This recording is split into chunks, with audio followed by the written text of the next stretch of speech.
Hello and welcome to another episode of In Conversation With by Kangaroo Minds. I'm Vedika and today we have with us Raashi Thakran. Before we introduce Raashi, I would like to put out a trigger warning for our audience.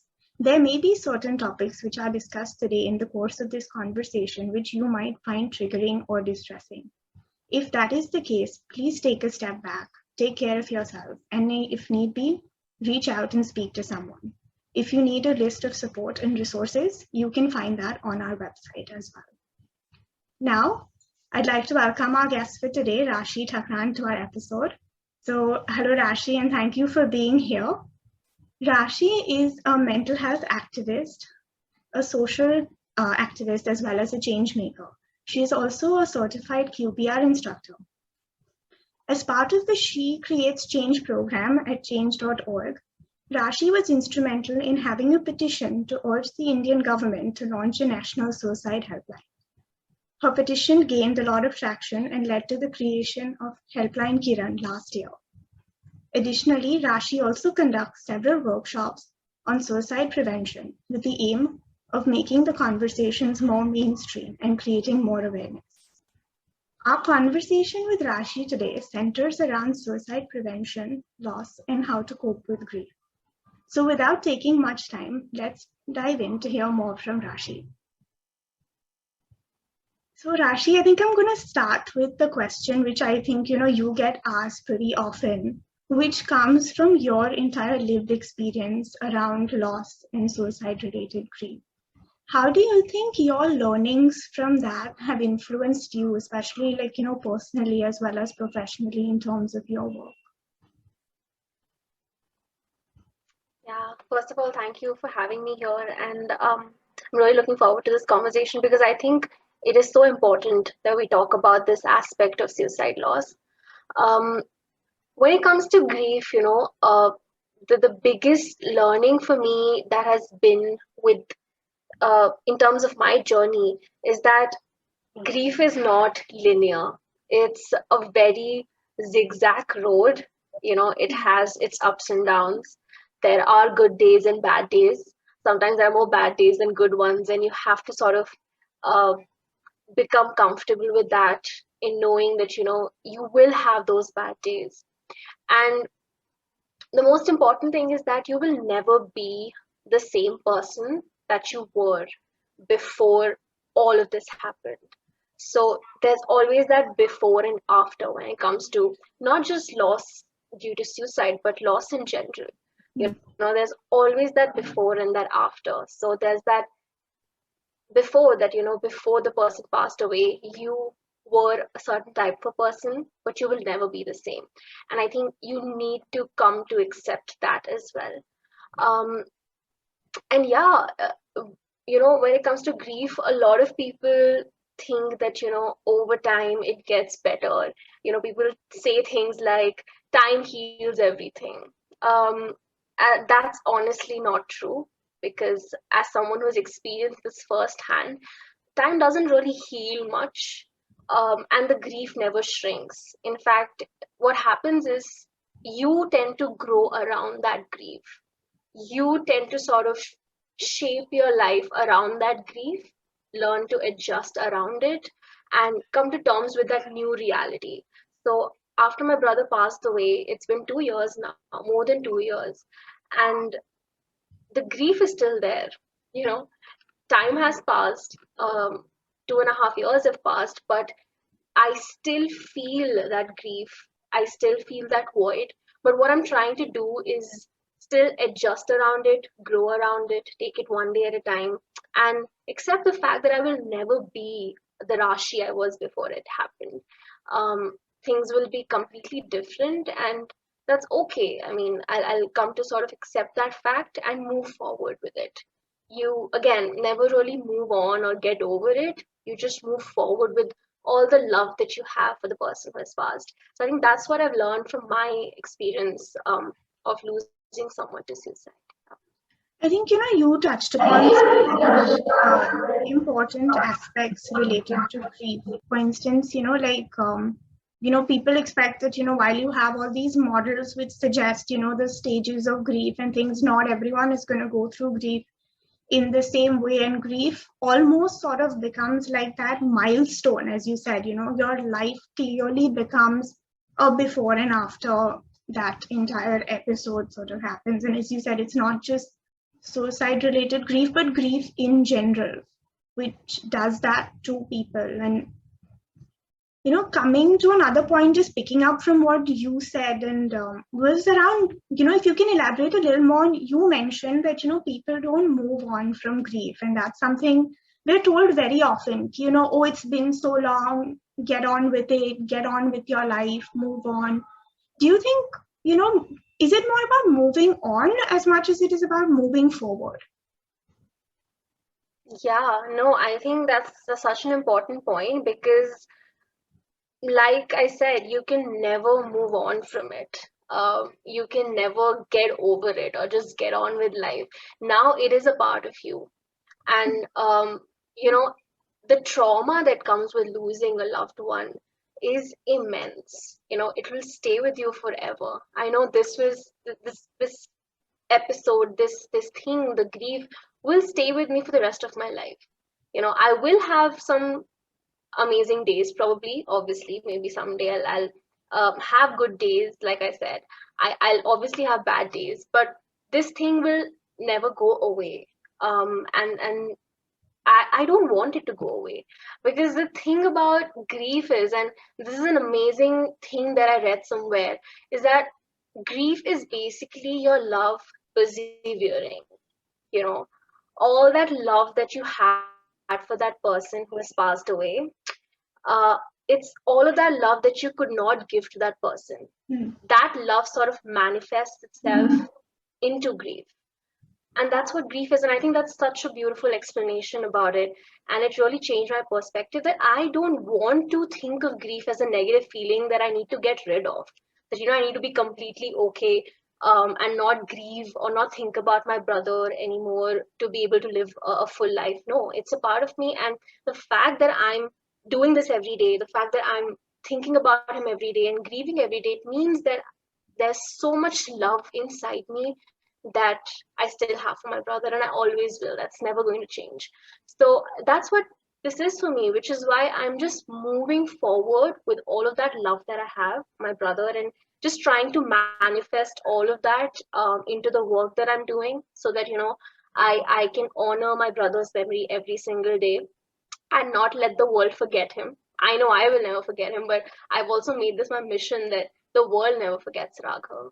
So yeah, that's what moving forward means to me, and I think a lot of people will resonate with that. I think another thing about is very often, which we don't realize, is like providing support in terms of mental health to the bereaved. In terms of your journey, how important has that support been, for loved ones? Because it's not just about the person who's gone, it's also about the family left behind and the loved ones left behind, sort of them getting the support. And I think that is an aspect of, suicide loss, which we don't talk about enough as well. So what are your thoughts on that, based on your experiences? Yeah, I think again that's a point that not a lot of what people talk about, and especially people who are grieving a suicide loss, like we call survivors of suicide loss. Those people are the most ignored when it even comes to people dealing with loss in general. So people, let's say, who are dealing any other type of loss, they get more support than people who are grieving, let's say, a suicide loss. So that sort of stems from the stigma that we have, the taboo that we have around suicide, because there are so many families, not just in India but around the world, that when something like this happens to you, they don't even want to acknowledge that it was a suicide. And Right. that's something that I experienced personally, even within my extended family. So when I was starting my petition around suicide prevention, and I wanted to talk about my story, I was literally putting it out there into the world, into the limelight. A lot of people told me not to do it because they just wanted us to, like we discussed earlier, move on from it and just forget about it. A lot of my extended family members even told people that it was an accident and not a suicide. So I think when that happens, when there's so much internalized stigma within your family, the people who are the most affected here, the immediate family members, which in our case, it was me, my mother, and my father, they don't get the kind of support that they're looking for or hoping for. And that's exactly what happened. We just felt like we were cut off from the rest of the world. We just felt completely isolated because a lot of times it's that thought that you have that just no one will understand. People don't even want to accept that this happened to us. Um, they're probably ashamed of it, or they don't know how to talk about it, etc., etc. So that just sort of adds to the misery of the family members, and that's what happened with us. Which is why it was even more important for me to open up and talk about it and start a conversation where wherein I realized that I might not be the only one. There are so many people who are losing their lives to suicide every day, so many family members who are becoming survivors of suicide loss every single day. And all of them are going through a similar scenario, similar situation, similar thought process. And maybe if I can start that conversation, let people know that, it's okay to talk about it, and you deserve support, you deserve to be heard, you deserve to be healed. I think that's the kind of message you want to sort of send out into the universe. So yes, I think the bereaved family members require mental health related support. They require emotional support. They require you can find, for example, bereavement counselors or support groups. Can you hear me now? Yeah, much better, much better. Yeah. Do you want me to repeat something, or was I that think okay? you were mentioning about support and just sort of around bereavement. So I think, what you mentioned a lot, I think that came out from what you just said is around that, the loneliness which comes with being bereaved by suicide and how families feel alone. And it's not just families, it's also friends. It's that entire ecosystem around the person who's no longer here.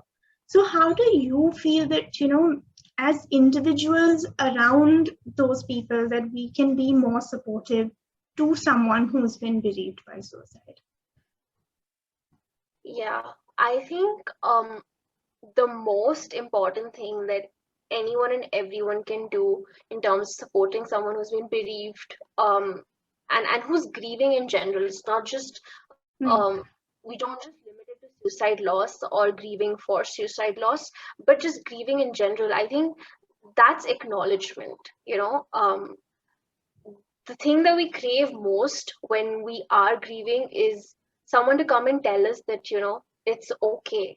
It's okay to be in pain, it's okay to be hurting. All of these things are natural, it's bound to happen.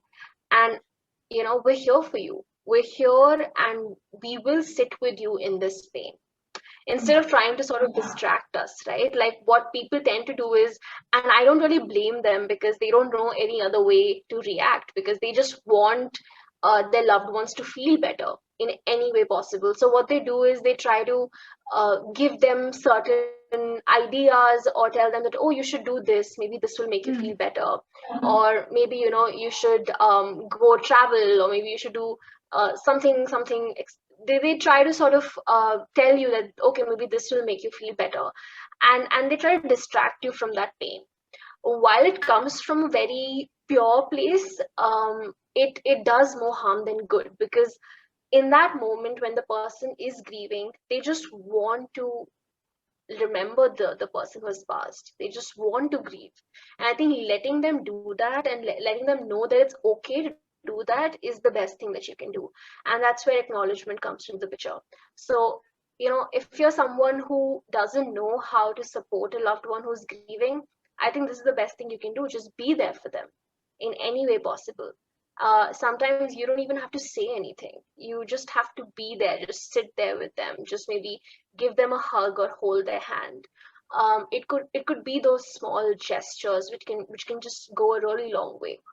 And if that person tells you that they need some space, also give them that, because a lot of times people who are in that state of mind, in that space, they just want to be left alone sometimes. So obviously if they tell you to, let's say back off, or just tell you that, I need some space, it's okay to do that. But at the same time, keep checking in on them. Make sure that you, instead of saying that, "Oh, reach out to me if you need anything," just say that, I will keep checking in on you if you need anything. So make it active instead of passive. Don't wait for them to come to you, but keep regularly following up and checking in on them. Because obviously at that point they will not be able to reach out to Right. anyone. So I think that's another way that you can help. So you see another thing, now coming to the second part of our conversation, which really centers around suicide prevention, and you've been a certified, suicide prevention instructor as well. A lot of times they say that many of the suicides which actually take place, that there are enough warning signs out there, which people tend to, miss out on. So can you tell us, what are some signs that, people could look out for, which might suggest that an individual is experiencing suicidal ideation, or, might be contemplating taking their own life? Yeah. Again, so important. So, I just want to mention first that while there is no particular list of warning signs that, this is the sure shot list, and these are the things to look for, there's no such list, because suicide is such a complex issue, and there are so many different combinations of signs that might be there. So just putting that out there. But at the same time, there are some ways that you can try to identify and help out a loved one who might be thinking of suicide. And there are definitely different types of clues. So uh, the first is direct verbal clues. If a person just comes up to you and directly tells you that they are thinking about suicide, do not take that lightly. And the direct verbal clues could include something like, "I want to kill myself." It's very direct, and obviously throws you off, and it just hits you in the face. But at that point, it's really important that you don't take that lightly. Or it could mean, "I'm just going to end it all," or something like, "If this and this happens, or if such and such happens, I will kill myself." So these are those short direct verbal signs that someone is thinking about it. The other is indirect verbal clues, where it's a little more subtle, but at the same time it's even more important for us to be more observant and make sure that we ask that person, "What do you mean by that?" And this could include someone just coming up to you saying, I'm just tired, I just can't do this anymore. I'm just so tired. That could be a sign. Or pretty soon you won't have to worry about me, or everyone is so much better off without me. So these are things where the person is not directly using the word suicide or kill myself or end it all, but they still are trying to reach out or tell you something. So again, keeping those things in mind is important. The third part of it is behavioral clues. There are a lot of behavioral signs as well, which could include someone giving away their prized possessions, someone is very irritable, moody, or they've been diagnosed with a mental health illness like depression or PTSD or bipolar disorder. So we need to be a little more observant and not ignore that. At the same time, there are sudden changes in behavior. Let's say the person is sleeping too much or sleeping too little. There is some sleep disturbances or sleep deprivation. That's a major clue in a lot of cases. Or the person is eating too much, they're binge eating, or they're not eating at all. So if you see these sudden changes in behavior, again, ask them what's wrong. Don't let it just slip, but ask about it.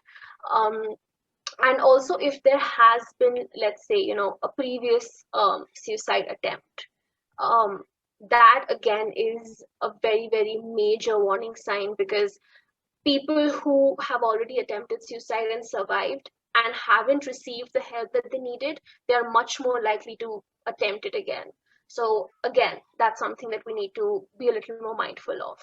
And the fourth part of it is situational clues. There can also be a lot of situational signs. For example, a person has just been fired or they've lost their jobs. So there's financial instability in the house. There's an exam that they've failed, let's say, or they're very stressed about their boards. A lot of suicides happen because of that fear of failure, especially in India, especially within the students in India, the student population in India. It could also be something related to relationships. There's some relationship problem. So, that's another area that we need to look at. Maybe a person who has been recently bereaved, they've lost a loved one. And that's again, coming from a lot of experts, that people who have lost a loved one, not just to suicide, but to any other illness or let's say accident, those people are more likely to attempt suicide themselves. So we are a more vulnerable population. So you cannot ignore that. You need to be a little mindful of that. So these are some signs, there are direct verbal, indirect verbal situations. So you've given us some of the signs. One of my concerns around talking about suicide, which a lot of people feel, is that, if someone is talking about it, they're not going to do it. Or, that this is just an attention thing. They're just saying it for attention. They're not going to actually go and end their life. So what are, your thoughts around that? And how do you think we can end that part of the stigma, especially that? Yeah. No, I mean, I think it's very important to understand that if a person is talking about something as serious as killing themselves or ending their lives, they're definitely not doing it for attention. And even if they are doing it for attention, it's because they need that attention. It's because they're not getting that attention, they're not getting that support, they're not getting that help. That's why they're going out and actually it's a cry for help. And it's good that they're talking about it, because then we can do something about it. Right. Instead of you not even realizing and losing the person, this is still better where you still have a chance. So don't say this like it's a negative thing, that oh, she's just doing it for attention, or oh, he's just doing it for attention. Maybe they need that attention. Maybe they haven't got that attention in a really long time, and this has just escalated, and probably this is their final cry for help. So yeah, that should not be taken lightly. I think that's again the perspective that we need to change around that, because so many people, and especially with social media, so many people write about these things on social media, which often go unaddressed or which often get ignored, and then a few days later you've lost them. Right. So don't take those social media posts lightly. Don't take those expression or those cries for help lightly. I think that's all I want to say to this. Another thing is that if you're concerned about a loved one, who you think might be contemplating suicide, and you may not be an expert, but how do you think you can still help that person, in that situation? Yeah. So this is something that I talk a lot about during the QPR training that I take. And as a QPR instructor, I've realized that, there's so much that we as loved ones can do for the person. We do not have to be professionals. We do not have to be therapists or licensed mental health professionals to be able to help someone. All of us have that power to save lives. And I think the most important aspect here is that if you think that your loved one is thinking about it, if you are concerned that they are contemplating suicide, be forward and ask that question. Don't wait for them to come to you, but just be forward and ask that difficult question. And I think that's the most difficult step for a lot of people, right? Because they just don't feel comfortable enough to ask the S question, what we call the suicide question. And that sort of stems from that misconception that if you talk about suicide with someone, you will probably plant that idea into their heads, which is again absolutely untrue. It's quite the opposite that happens. When you ask someone about suicide, it's more likely that a person will feel safe enough to open up to you, and you will establish that trusting relationship where the person can come to you and tell you everything. So that's where a lot of people just sort of tend to back off and say, oh, I can't do this. I don't know how to do this. But I think the best thing that you can do is just be forward with them and ask them that. Now, once you've done that, once you've gotten through that first phase, and the person the people open up to you, the person opens up to you, it's important to know how to react to it. We need to be conscious of how we react to that person telling us that, oh, I'm thinking about suicide, or I'm thinking about killing myself. Because a lot of times, and I don't blame anyone for it, because it's a very normal reaction. So the most common reaction that people have when someone comes up to them and tells them that they're thinking about suicide is that one of fear, denial, or anger. These are three most common reactions that they have. There's that fear that, oh my God, how do I do this? Or there's denial that, no, this is not what you're feeling. You're just overreacting, or you're just being dramatic, etc., etc. So there's that denial that, no, you're not feeling this way. And the third thing is anger. You're projecting your anger on that person, saying that, how can you even think about this? Don't you care about your family members? Don't you care about us? Don't you care about people who love you? What will we do after you're gone? Or say things like suicide is a crime, it's a sin, God will punish you if you do something like this. So these are some of the reactions that people most commonly have, but it's important to understand that we need to consciously suppress those reactions, and instead cultivate reactions of empathy and compassion, and then shift to active listening. We need to listen to them actively instead of reacting this way. We need to just sit and listen to them, be non-judgmental, be open, be compassionate, and not give them any advice that they haven't asked for. So, cultivating these skills, I would say these are definitely, active listening is a major, major skill that we need to cultivate. So cultivating these skills will really help you, being able to reach out to your loved one and getting them the help that they need. Now, once you've done that, obviously the next step is to convince them to seek support. And that sort of stems from the compassion and the empathy that you've, practiced earlier, where you say that, I acknowledge your pain and I care about you. I really care about you. We'll get through this together. Just let me know how I can help you. Or let's just go to a professional so that, we can talk about this and we can get you through this. So that's obviously the next step. And then once they are willing to talk to someone, it's important to make sure that you get them to that resource. Just don't do a half-hearted job at it, but actually maybe carry those resources around you. Have numbers and contacts of therapists and counselors that are verified and that you trust on your phone, so that you can just share it with them. Or go a step further and book that appointment for them. And maybe if you're physically close to that person, if you're in the same city, let's say, accompany them to the therapist, because a lot of times these people, they're not able to do this on their own. It's very, very difficult for them to do all of this on their own. So they need that support system, that constant support system. So maybe doing these small things can make a very, very big difference for that person. So yeah, I think these are some of the things that we should really look at cultivating. Another thing that you mentioned, Raashi, was around being empathetic, being compassionate, being non-judgmental. Do you think, you said you could cultivate these skills. So could you tell us a little bit about how we can build on that skill, how we can all be better listeners, how we can be, non-judgmental and sort of restrain from giving advice? Because I think giving advice comes pretty naturally. If someone tells us they have a problem, we're most likely to come and, give suggestions, give advice, come from our frame of reference. So how do you sort of refrain from doing that as well?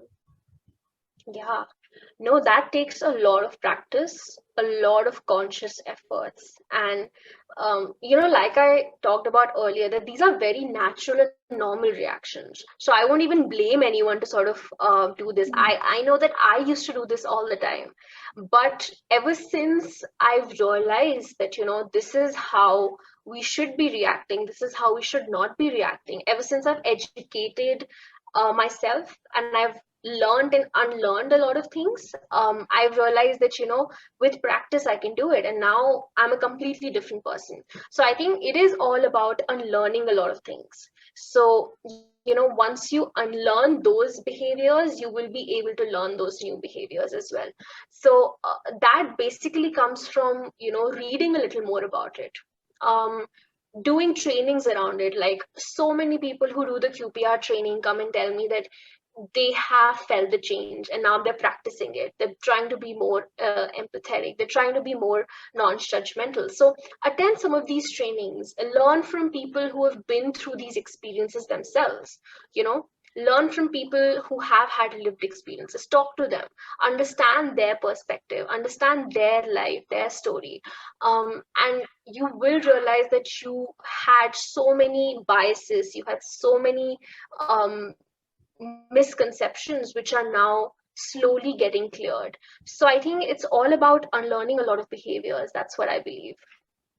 I think, you come from a space, Rashi, where you have you have the lived experience. And a lot of people sometimes will sort of try and invalidate that aspect when it comes to having conversations around mental health. They'd be like, oh, you know what, you're not a psychologist or you're not a therapist. So why are you, part of this whole narrative?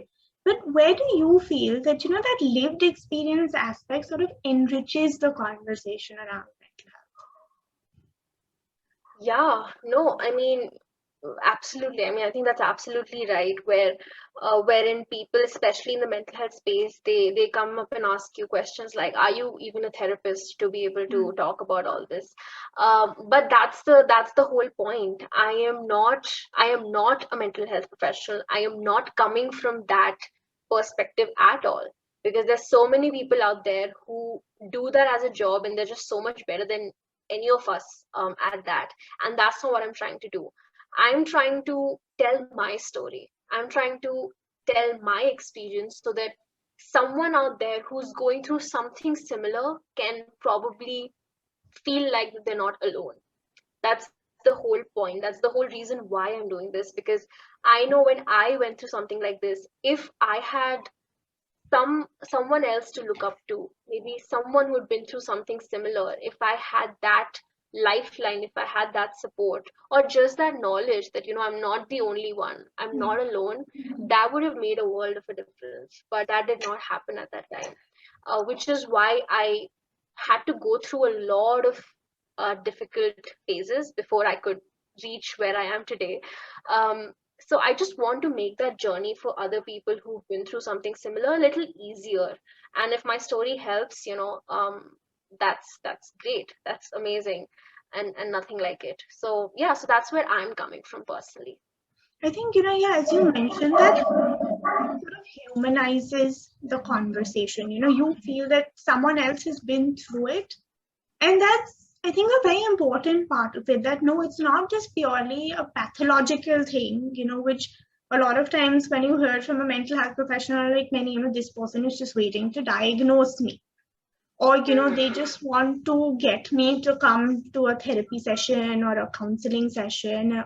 They just want it from that perspective. But I think when you come from a space of lived experience or even as a QPR instructor, it's more of the awareness aspect, which brings a little bit of that human touch to the entire conversation. Yeah. Absolutely.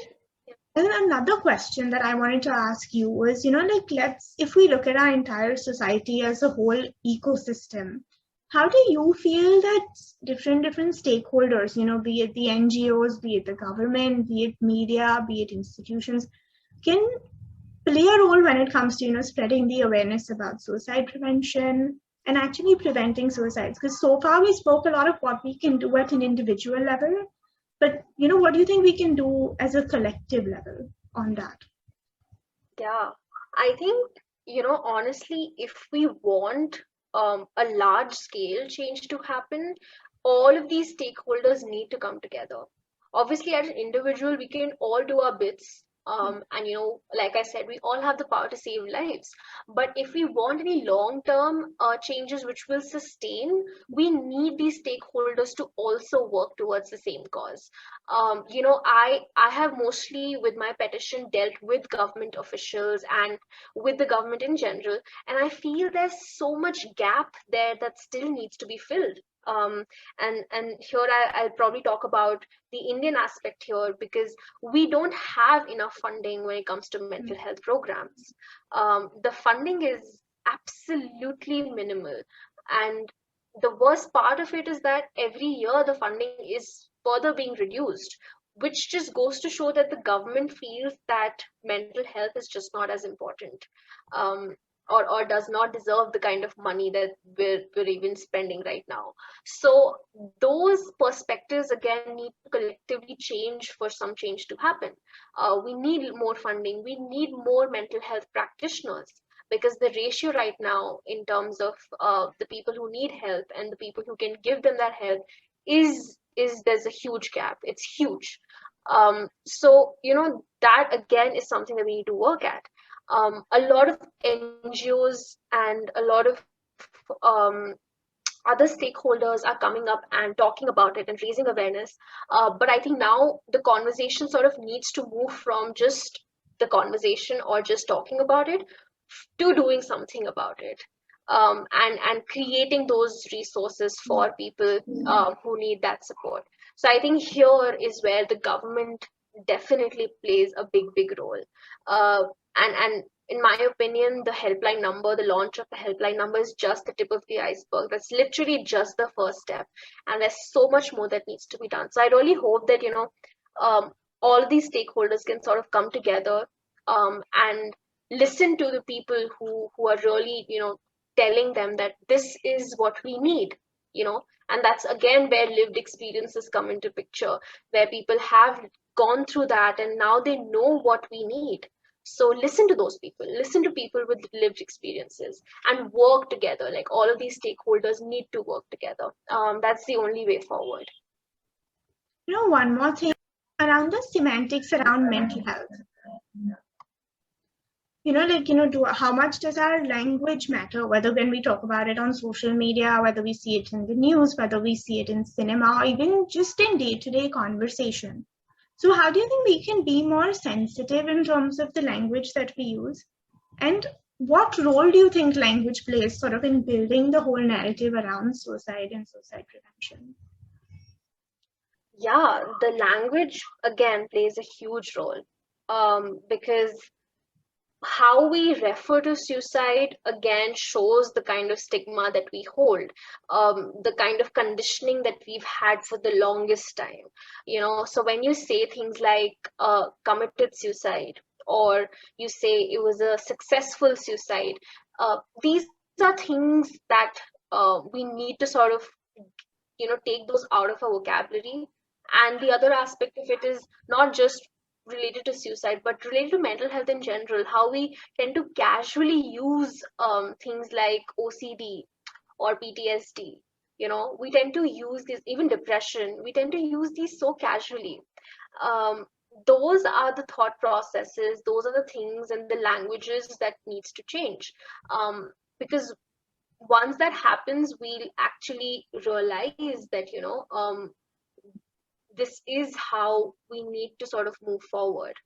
And when we use language which is trivializing mental health issues, which is demeaning people who are struggling with those mental health issues, we're really not progressing. So, like I said, be it in movies, be it in TV shows, be it in the media, how suicide is portrayed, how mental health in general is portrayed is really important. Um, and especially, talking about suicide and how we report suicide in media, again, that is something that's very alarming right now. So those languages need to change. Don't, for example, there are so many guidelines for it that you're not supposed to divulge the method of suicide. You're not supposed to glorify or sensationalize suicide. you're supposed to always give a helpline number when you're talking about something related to mental health issues or related to suicide. So always give a verified helpline number at the bottom of the screen. I'm not sure how many channels are doing that. So again, those are some things that we need to work on. Yeah. See, another thing we try now is the new normal. So what is something that, you hope to see as we move into that, new normal? So, the new normal word has sort of come into this picture because of the whole pandemic, because of coronavirus. I would personally say that for my family and I personally, our new normal began way before the pandemic happened. Our new normal was after losing Raghav. That was our new normal. That was our new reality. Um, and now I think with COVID, with so many people who've lost loved ones to COVID, and people are still losing so many loved ones to suicide, because suicide rates are definitely on the rise. It's a silent pandemic that no one is talking about. We need to really pull up our socks here. I think in the new normal, I want people to obviously have those conversations, but at the same time, do something about it. Um, Take actions. I think taking action right now at the grassroots level is something that I would like to see, not just in India, but across the world. Um, and yeah, I think COVID again has really changed our perception around mental health as well, because so many people have struggled or are struggling with their mental health because of the lockdown, because of the pandemic. So yes, conversation has started, which is great. This is getting the attention that it has deserved for the longest time. But now what? What's the next step? And that's taking action. So I really hope that more people come forward, more people with lived experiences come forward. Like we discussed, more stakeholders collaborate and join hands to finally take action and do something about it. Shift from that conversation and towards action. I think that's what I hope to see. And my last would be, Rashi, that, what would be your parting words to anyone having a hard time with their mental health right now? Yeah. Honestly, to anyone who's struggling right now, who's struggling with their mental health right now, is I would just like to say that, it's okay. It's okay to be feeling this way. What you're feeling is completely normal, and it won't always feel this way. Right now, I know you feel miserable, but this is not going to be your entire life. This is not your entire life. It's just a phase and a part of your life. And things will get better. It's important also to, acknowledge that and reach out to people who genuinely love you and care about you. And yeah, and I think basically just saying you're not alone. And I don't want anyone to feel that when they reach out to someone and tell them that I'm struggling or I'm dealing with this, um, that they're weak, because they're not. It's actually the complete opposite. It's a sign of strength to be able to open up and talk about your mental health and what you're struggling with. So I really hope you find that strength and you're able to reach out to people, to someone, and you get the help that you deserve. um and I hope years from now you sort of look back and you tell yourself that I'm glad that I stayed, I'm glad that I asked for help, and I'm glad I got through this. So yeah, I think that's something that I would like to say to everyone. For anybody who's watching this today, please know that, if you're having a hard time with your mental health today or any day, it is so important to just reach out, talk to someone, and know that there is always help available. There is hope.